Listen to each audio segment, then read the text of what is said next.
Sir आपको उसे झूठा साबित करना होगा। How to say in English. झूठा साबित करना, इस वर्ड को यूज़ करते हैं रिफ्यूट। रिफ्यूट तो आप बोल सकते हो you have to refute his statement.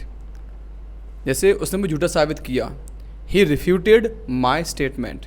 तो रिफ्यूट वर्ड यूज़ करते हैं झूठा साबित करने के लिए, किसी को गलत ठहराने के लिए। आप उसे गलत क्यों ठहराना चाहते हो, why do you want to refute him. मैंने उसे झूठा साबित किया, आई रिफ्यूटेड हिज स्टेटमेंट। इस तरह से आप बोल सकते हो इंग्लिश में, right. Okay sir, thank you sir. How to say in English, जल्दी का काम शैतान का। जल्दी काम शैतान का होता है, तो आप इसे इंग्लिश में बोल सकते हो haste makes waste. Simple sentence है, haste makes waste.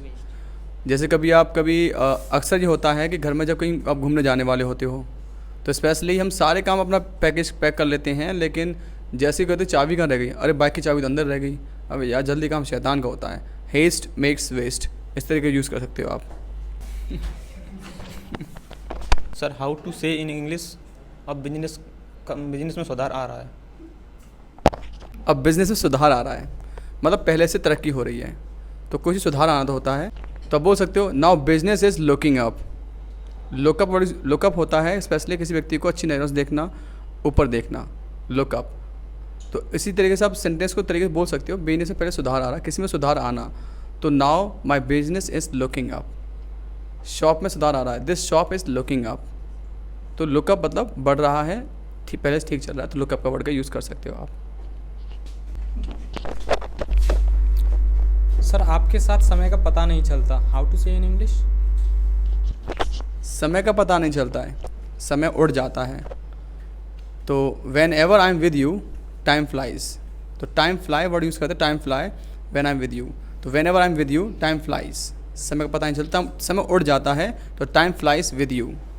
Time flies with you ऐसे यूज़ कर सकते हो आप।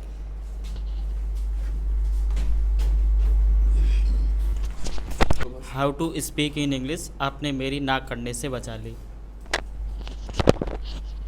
आपने मेरी नाक कटने से बचा ली, आपने मेरी इज्जत रख ली, आपने मेरी लाज रख ली। तो आप बोल सकते हो you spared my blushes. Spare someone blush होता है नाक कटने से बचा लेना। ऐसे आपको कोई दोस्त है जिसको बहुत सम्मान है सोसाइटी में, लेकिन एक दिन दारू पी के वो गाली गलौज करना शुरू कर दिया उसने, या वहीं पड़ा हुआ नाले में। तो आप दोस्त के पास गए, बिना किसी को पता पड़ने का, उसे उठाया और उसे घर पहुंचा दिया। तो वो बेटा लास्ट नाइट बड़ा दारू नशे में था। हाँ भाई तूने मेरी नाक इज्जत बचा ली, नाक कटने से बचा ली। तो यू स्पेयर्ड माई ब्लशेस ऐसे आप यूज़ कर सकते हो। Sir how to speak in English, दूध फट गया है।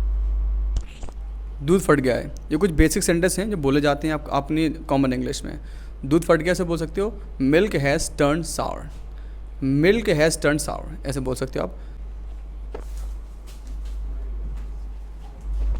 तो how to speak in English, आपको बोरिया बिस्तर लेके बाहर जाना पड़ेगा। बोरिया बिस्तर लेके बाहर जाना पड़ेगा भाई। बोरिया बिस्तर बोलते हैं bag and baggage.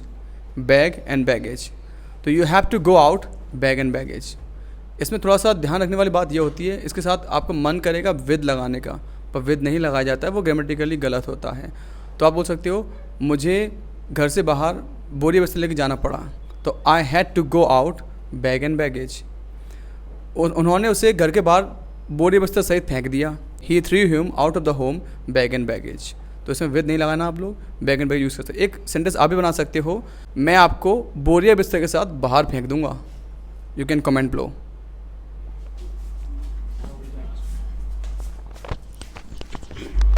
How to say in English, ये घड़ियाँ हाथों हाथ बिक रही हैं।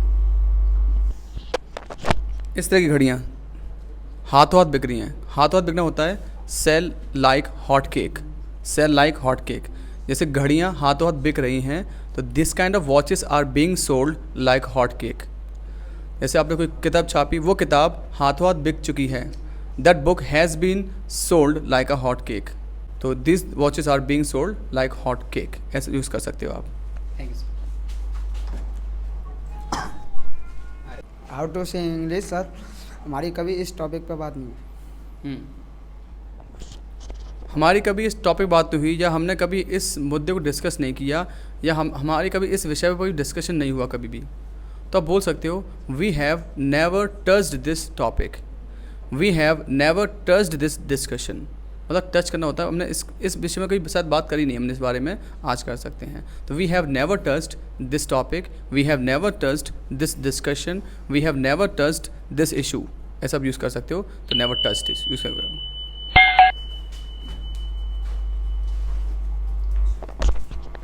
How to say in English, मैं दुविधा में हूँ, क्या करूँ? मैं दुविधा में हूँ भाई, क्या करूँ मैं? तो आप बोल सकते हो I am in a fix.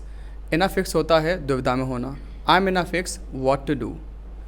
अब मैं क्या करता, मैं तो दुविधा में था, तो I was in a fix, she was in a fix, इसलिए उसे ऐसा डिसीजन लेना पड़ा। She was in a fix, that's why she had to take that decision. मैं दुविधा में था, इसलिए मुझे वहाँ रुकना पड़ा। I was in a fix, that's why I had to stay over there, ऐसा भी यूज़ कर सकते हो, इन अ फिक्स।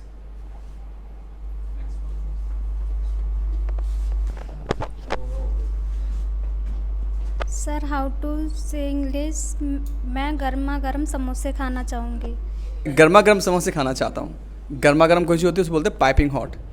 तो I would like to have piping hot samosas. मैं गर्मा गर्म चाय पसंद करता हूँ, तो I like piping hot tea. तो कोई भी चीज़ ऐसी गर्मा गर्म उसे बोलते हैं पाइपिंग हॉट। मैं गर्मा गर्म समोसे खाई, तो I had piping hot samosas over there. तो गर्मा गर्म होता है पाइपिंग हॉट, चाहे कोई भी चीज़ गर्मा गर्म है, झकाझक गर्म है, तो आप बोल सकते हो पाइपिंग हॉट, यूज़ कर सकते हो। How to say in English, उसकी आवाज़ बड़ी नाजुक है। उसकी आवाज़ बड़ी नाजुक है। नाजुक मतलब सेंसिटिव नहीं है, नाजुक से मेरा मतलब यहाँ पे ये है कि उसकी आवाज़ बहुत सुंदर है, अच्छी है, पोलाइट है, काफ़ी डिसेंट है, जनरस है, मतलब सभ्यता वाली आवाज़ है, तो उसको बोलते हैं हर वॉइस इज़ टेंडर। टेंडर मतलब ये होता है बहुत नाजुक वॉइस है, मतलब उसकी आवाज़ सुनते बहुत अच्छा लगता है आपको, तो उसको बोल सकते tender. Her voice is tender. I am really touched bye her voice and her voice is tender. His voice is tender. कुछ ऐसी आवाज़ें होती है जो आपको सुनने में अच्छा लगता है। जब कभी आप भी फ़ोन पर बात करते हो तो नया नया रिलेशन होता है, तो आपको भी उसकी आवाज़ अच्छी लगती है, भले ही कितनी खराब आवाज़ क्यों ना हो। तो हर वॉइस इज़ टेंडर, इसे यूज़ कर सकते हो। Thank you. Sir how to say in English, मेरे पास अभी एक मौका है। मेरे पास अभी एक मौका है, तो I still have a chance, इससे बोल सकते हो। अदरवाइज आप थोड़ा सा एडवांस बोलना चाहो तो I still stand a chance. I still stand मतलब खड़े से मतलब है, तो I still stand a chance. आप बोलते मेरे पास अभी एक मौका है। आप कोई मैच हार गए, लेकिन आपको 3 मैच की सीरीज़ थी, इसमें पहला मैच हार गए, अभी आपके पास एक और चांस बचा है, अभी तो जीत लोगे तो ठीक रहेगा। तो you still stand a chance, she still stands a chance, ऐसे आप यूज़ कर सकते हो। So guys, this is how you can use this some basic sentences in English. So English सीखने wish join learning English. Thank you. Thank you.